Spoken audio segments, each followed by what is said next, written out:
Hi, this is Mark, and I'm coming to share with you how to sew a face mask. These are really easy projects for teens and adults, and maybe for children 9 to 13 with some adult supervision. Let's get started, and I will show you everything you're going to need. So what you are going to need is your fabric of choice. These are measured to 6 by 9 inches for adults. For children, you could use a 5 by 9 size. We have our pins, we have elastic, these measure 7 inches, and of course a ruler to help you measure those things out.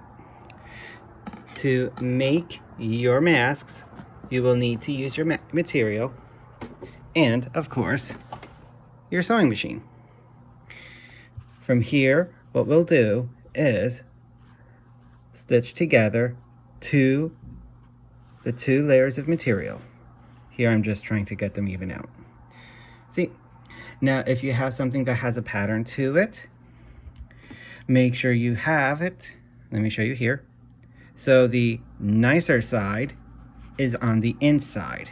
So it would be right sides together. As you can see here, it's a little grayer because that's the wrong side. You will then go ahead and sew yourself a straight line going across. You want this to be, if you need to help, go ahead and measure this measurement. This is 1/4 of an inch.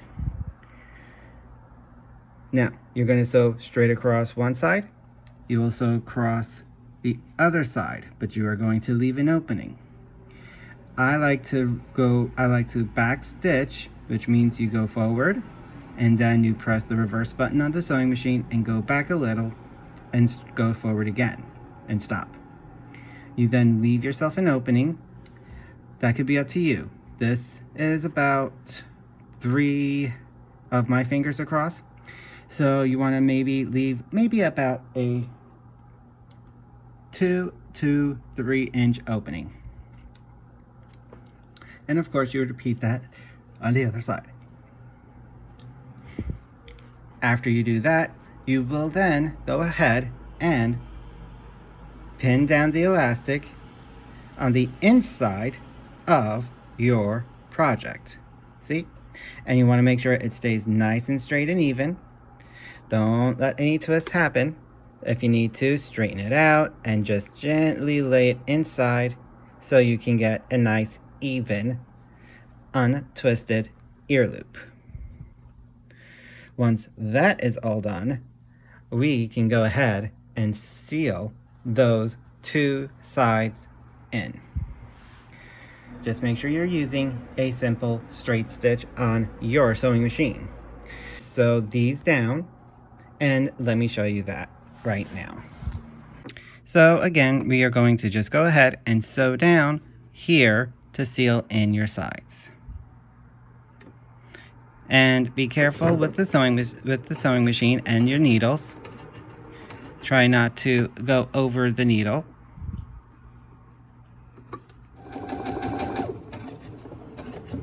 I went over, but it actually will not hurt that right there. Not the way that went over. There you go. One side is sealed. Repeat for the other side. Now that the sides are sewn, we also want to at least go in and snip a little off of that edge of the corner. Okay, this is just going to give us a nicer square when we turn these out. Okay, and that is the next step. Let's turn this out. Turn it out. To turn these out, all we have to do is go ahead and just push it through. With the straps, this is actually going to help us turn out those corners a lot easier too. Let's just get that. Look at that. We're almost there. See? Now we have our nice side, and we also have the light blue side. And that is also the fun thing about this.